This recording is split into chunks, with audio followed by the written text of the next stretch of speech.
Cześć, witajcie na kanale Margaret Lejman. Dawno mnie nie było, ale znowu choroba mnie zmogła. I nie wiem, po prostu zupełnie chyba nie mam odporności i co chwilę jestem dość poważnie chora, ale nie o tym. Więc tak, na początek chciałam Wam złożyć najserdeczniejsze życzenia wielkanocne, ponieważ dzisiaj jest piątek. I no za 2 dni mamy Wielkanoc, także pogoda się piękna zrobiła, piękne słoneczko i życzę Wam wszystkiego najlepszego, żeby te święta były radosne, serdeczne, w miłej, rodzinnej atmosferze. No i oczywiście może dzieciom, a tym większym dzieciom również, żeby wielkanocny zajączek przyniósł coś pysznego. No tak. Teraz o dzierganiu troszeczkę będzie, ponieważ jak widzicie skończyłam sweterek pod tytułem Brzoskwiniowa mgiełka, czy brzoskwiniowy puch, przepraszam, i jestem bardzo zadowolona z tego sweterka. Oczywiście zaliczyłam skóchę, nie wiem czy się domyślicie, zostawiam to Wam. I jest skócha dość widoczna, aczkolwiek nie, może widoczna, niewidoczna, nie przeszkadza mi. Stwierdziłam, że mogę popróć, ale jak to się mówi po amerykańsku, skończone lepsze od perfekcyjnego, więc zostawiłam to. Także sweterek tak się przedstawia. Może tak jeszcze Wam pokażę. O, tak, on jest taki króciutki. Rękawki 3/4. Bardzo milutki, nic nie gryzie, ale mnie to tak średnio gryzą rzeczy, więc troszeczkę widzę, że się wypychają rękawy. No ale to pewnie tak, taka uroda i mam nadzieję, że jak wybiorę go ponownie, to wszystko jakoś się gdzieś tutaj upcha w te łokcie. Jest bardzo cieplutki, także polecam serdecznie. To była mieszanka alpaki i bawełny. Także tak, taki sweterek mam, jeden skończony. Skończyłam jeszcze kilka projektów, to znaczy tak, skończyłam swetry, ale ich nie zszyłam, ponieważ wiecie, no jedyną czynnością, naprawdę, za którą nie przepadam, to jest zszywanie części i już chyba mam dość robienia swetrów w kawałkach. Ale za chwilę dojdę o robieniu swetra w jednym kawałku. No to tak, skończyłam ten sweterek, który już dawno miał być skończony. To są rękawki. Pamiętacie taki różowy sweterek z gazetki? Pokazywałam Wam, może tak będzie widać. To są rękawy.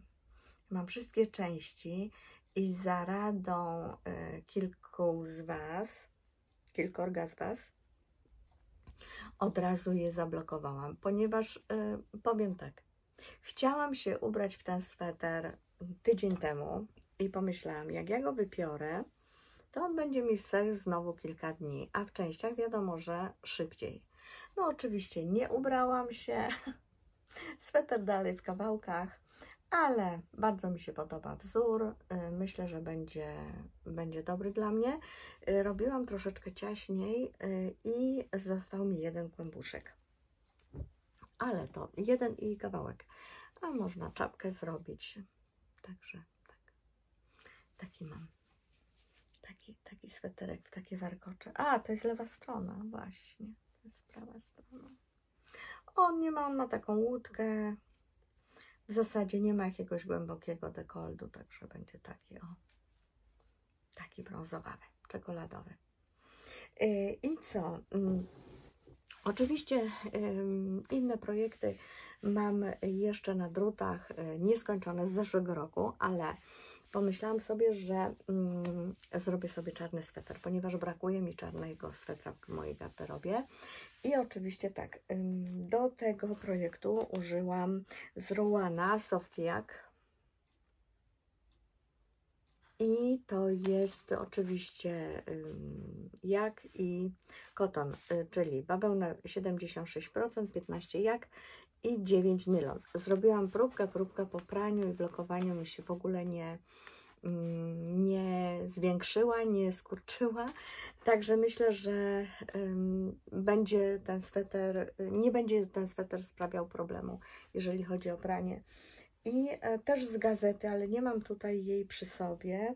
To jest taki sweterek troszkę pudełkowy, gładki, jerseyem. No tutaj ten czarny nie wygląda na czarny. Góra jest właśnie tak, w taką kratkę. Tak będzie, o tak.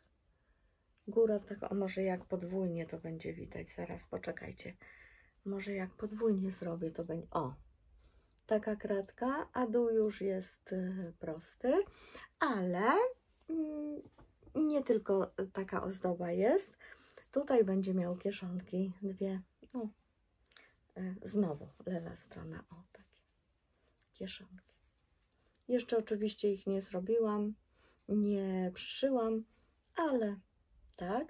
I do kompletu już kończę. W zasadzie został mi tylko paseczek do zrobienia, też softy jak z Rowana i taki sam skład, czyli koton, czyli bawełna, 76% bawełny, 15 jaka i 9 nylonu. Taki kolorek, ładny ten kolor, to jest taki gołąbkowy, powiedziałabym, bardziej gołąbkowy. I co ja robię? No oczywiście spódnicę do kompletu, bo wiecie, że ja kocham sukienki, tak w ogóle, jak to się mówi, by the way. Ale pomyślałam sobie, że taka spódnica też będzie fajna, więc tak jakbym sukienkę sobie robiła. I tak wygląda ta sukienka, znaczy ta spódnica. Nie wiem, jeszcze mi zostało dosłownie chyba z 10 rzędów i jersey, żeby podwinąć na gumkę, bo to jest taka i na okrągło, to jest spódnica robiona na okrągło. Także fajnie wygląda, wzór fajny, aczkolwiek no mylę się, bo no tak, no, nie mogę się skupić, wiecie, jak są problemy, to człowiek ma kłopot ze skupieniem się. No, ale i to by było na tyle takich projektów, które teraz robię obecnie, tak po prostu z marszu. I wiecie co? Oglądam moją koleżankę, która też prowadzi vloga. Koleżankę, którą poznałam oczywiście za sprawą patchworku. I ta moja koleżanka Ela, zajrzyjcie do niej, bo naprawdę fajnie opowiada i o patchworku, i o udziergach teraz. Namówiłam ją trochę na to, żeby poopowiadała o swoich działaniach, o działaniach dzierganych, dlatego że Ela bardzo ładnie dzierga i robi fantastyczne skarpetki. Sama farbuje włóczkę, wełnę. No jest zdolna po prostu. I Ela ostatnio pokazywała, jaki fajny sweter zrobiła. Mówiła o swoich wszystkich udziergach, ale pokazywała sweter, jaki zrobiła sobie z jedwabiu. No i oczywiście, no wiadomo, poszłam za ciosem. Kupiłam ten jedwab i będę robiła podobny sweter, to znaczy z tego samego opisu. Ela sobie to tam pozmieniała, ale ja już będę się trzymała tego opisu. I to jest opis z Dropsa, darmowy, na taki sweterek. Czy on ma jakąś nazwę? Desert. Mirage. No to tak, no niechby była. W paski. I ja sobie kupiłam oczywiście wełenkę. Taką, znaczy wełenkę, no ten jedwab, ale to nie jest chyba 100%. Tak, to jest 100% jedwab, tylko on jest taki rustykalny. To nie jest taki jedwab, wiecie, śliski, tylko to jest taki jedwab przypominający w swojej strukturze, czy nawet w dotyku przypomina bawełnę, ale to jest 100% jedwab. Madragoa. To jest jakaś chyba portugalska. Wiecie co, nie chcę tutaj zrobić jakiegoś błędu. W każdym razie tak, taki kolor wybrałam i wybrałam kolor, a nawet jeszcze nie wiem, bo otworzyłam pudełko, ponieważ nie było w jednym sklepie tych kolorów, które ja chciałam, więc ten kolor kupiłam w kokonkach. A w kokonkach, tak. A ten drugi, niebieski, kupiłam w... Ojej, w Gulub. Tak, i teraz robimy unboxing, to znaczy ja już otworzyłam, ale nie popatrzyłam, co jest w środku. Popatrzcie, tak pięknie wygląda zapakowane pudełeczko. Tak, i tu jest bibułka. O, a taka dziwna bibułka, to jest taka grubsza. Jejku, ale śliczne. Zobaczcie, takie kłębuszki. Więc więcej będę miała niebieskiego, tak jak tutaj jest we wzorze. 4 paski będą z tego... To jest kamelowy, tak się chyba nazywa ten wzór, czyli taki beżowy. A no ja mam drukarkę czarno-białą, to tak to wygląda. W każdym razie będzie tak. O. I z tego, co ja czytałam, kiedyś gdzieś tam tak mi się obiło o oczy, że ten jedwab, im więcej razy jest prany, tym jest taki właśnie delikatniejszy, robi się taki wiotki, taki jak jedwab. Więc ten sweter będzie robiony od góry i ja go za chwilę zacznę. Także bardzo się cieszę. I co jeszcze sobie kupiłam w kokonkach? Ano, kupiłam sobie książkę. Na tą książkę już polowałam jakiś czas temu, ale tak jakoś schodziła. A dobra, to za chwilę. Ja jestem fanką kilku blogów. Ja Wam kiedyś mówiłam, że od lat oglądam tam kilka blogów zagranicznych. I są to blogi też patchworkowe, są takie lifestyle'owe, jak to się mówi, czyli o życiu, o tym, co dziewczyny robią na co dzień. I są też vlogi takie, które mówią o dzierganiu. I jednym z tych blogów jest oczywiście Kutowa Kika. I kupiłam sobie książkę, jej książkę. Także ona ma takie proste wzory, oczywiście no, po angielsku książka i ja nie znam na tyle angielskiego, żeby sobie z niej na razie skorzystać, ale od dzieci dostałam, ja Wam opowiadałam, od dzieci dostałam też na Boże Narodzenie taką piękną książkę po angielsku od takiej projektantki Angielki. No i też tam chcę zrobić jakiś sweterek, więc przymierzam się do tego. Daję sobie czas do przyszłego roku. Może nabędę na tyle wiedzy, żeby czytać z książek te skróty, opisy i po prostu zrobić takie udziergi. No przepiękne zdjęcia ma ta książka. Naprawdę jestem zachwycona. Jestem zachwycona. Proste. Ona ma w ogóle bardzo proste te projekty. Bardzo proste, ale są takie właśnie i na co dzień, i można okazjonalnie się ubrać. No na przykład tutaj jest bardzo fajny sweter, nawet na okładce. Jak można łączyć techniki? Gładki jerseyem sweter, a można coś wyszyć wełenką. Ja kiedyś wyszywałam też wełenką na patchworku. To też jest fajne, takie, no tak po prostu wzbogaca te nasze rzeczy. Chcę zobaczyć, czy tutaj w ogóle jeszcze jest taki... O, ten bym chciała zrobić sweterek bardzo. Tylko że jeszcze muszę się dowiedzieć, jak to z tymi rzędami skróconymi z tyłu, żeby samemu to móc zaprojektować. Także ten sweterek bym chciała zrobić. Taki, podoba mi się. Tylko w innych kolorach może. A, takie też są fajne. No i tak, jeszcze ten o tym, w tych kwiatuszkach. Gdzie to był ten sweterek w tych, właśnie, że ona te kwiatuszki wyszyła na sweterku. Nie wiem, czy nie pierwszy był akurat. Zaraz, dajcie mi jeszcze chwilkę. To ja te kwiatuszki znajdę.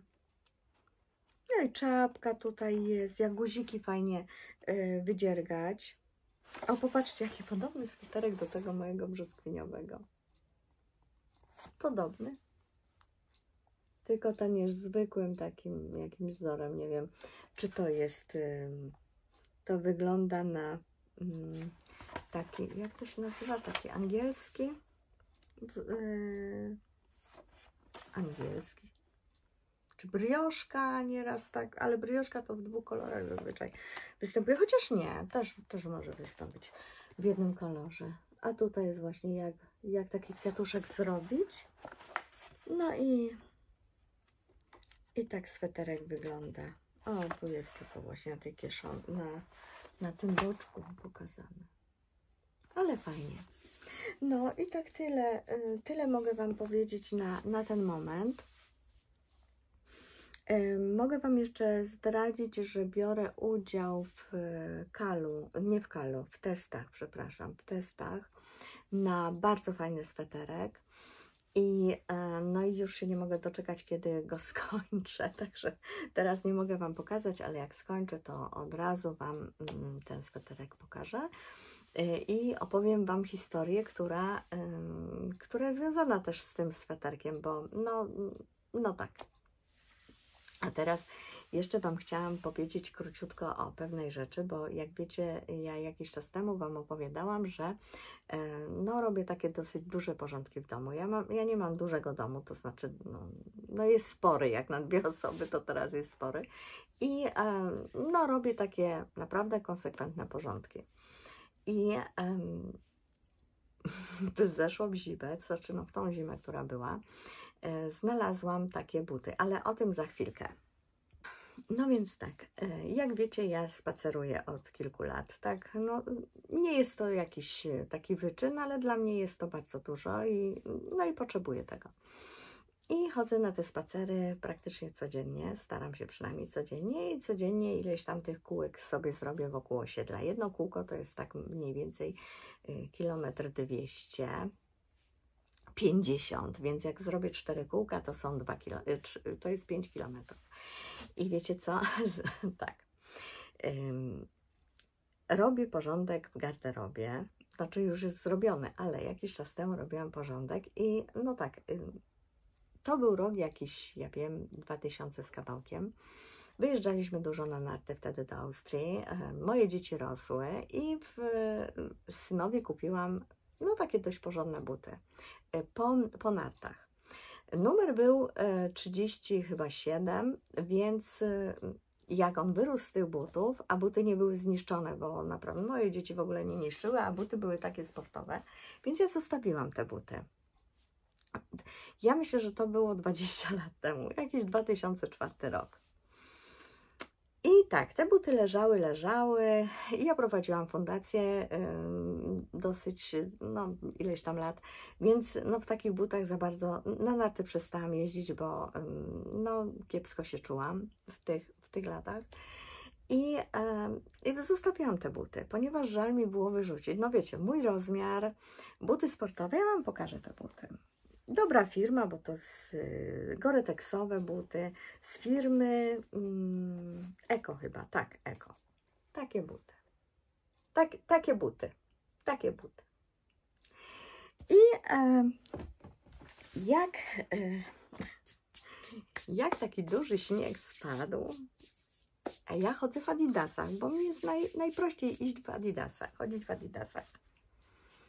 Teraz są porządne adidasy, więc można w zimie nawet tam kółeczko takie zrobić. No i wzięłam te buty i myślę sobie tak, kurczę, no przecież ja mam fajne buty, mogę z nich korzystać. Założyłam je i przeszłam po pokoju, myślę sobie, fajne, ale tak się kleiły do podłogi, tak. Klap, klap, klap. Myślę sobie, kurczę, no pewnie ta guma się trochę tam zjełczała. Wymyłam je porządnie, No i myślę sobie tak, dobra, idę na spacer w tych butach, a śnieg był okrutny wtedy. Mąż wychodzi też i ja mówię, wiesz co, mam takie buty, ale ja nie wiem, co z tymi butami jest dziwnego. Mówię, wiesz co, one tak przyklejają mi się do podłogi. Ja mówię, a to idę, do śniegu to się pewnie nie będą przyklejać. No i ja mówię tak, no ale jak mi na przykład coś się tam stanie, to jak ja wrócę, nie? No i oczywiście czekałam na odpowiedź, ach, to ja Cię przyniosę. No ale mój mąż oczywiście mi powiedział tak, no to po co wrócisz, no jaki problem? Ja mówię, no pewnie, no jaki problem? Zrobiłam chyba kilometr, może z 800 metrów zrobiłam i tak czuję, że tą prawą nogą tak wlokę prawą nogę od pięty i wlokę i myślę sobie tak, kurczę, no jeszcze mi brakuje, żeby mi kręgosłup siadł, czy biodro, czy co. Mówię, Holender, no ewidentnie zaczęłam kuleć na jedną nogę i tak ją ciągnąć, tak jakby od kręgosłupa. Nie bolało mnie nic, ale widzę, że ta noga nie pracuje tak jak powinna pracować. Doczłapałam do tego domu, doczłapałam. Jak weszłam, już na nasze podwórko było odśnieżone. Ja patrzę, a ja mam tak przyklejony śnieg, po prostu takie macki się zrobiły.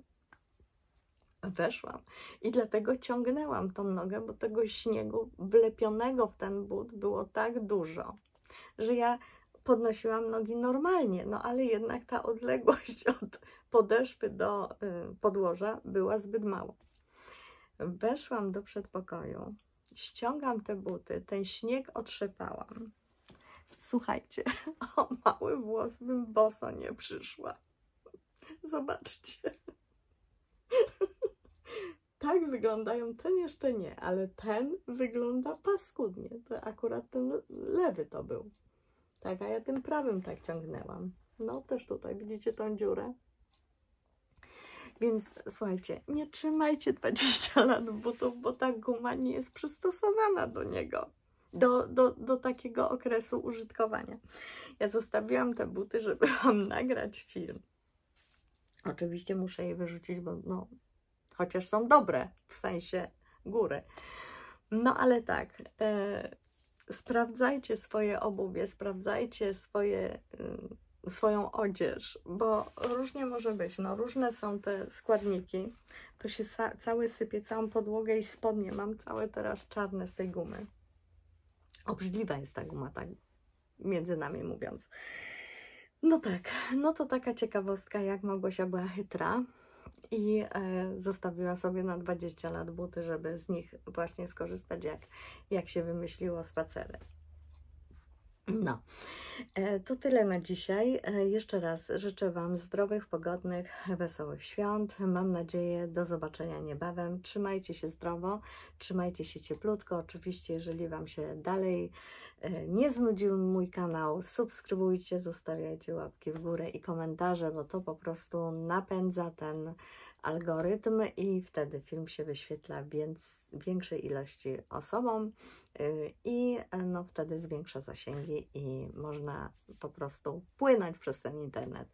Także jeszcze raz wszystkiego dobrego, dbajcie o siebie, zdrowych, pogodnych, wesołych świąt i do zobaczenia wkrótce. Pa, pa.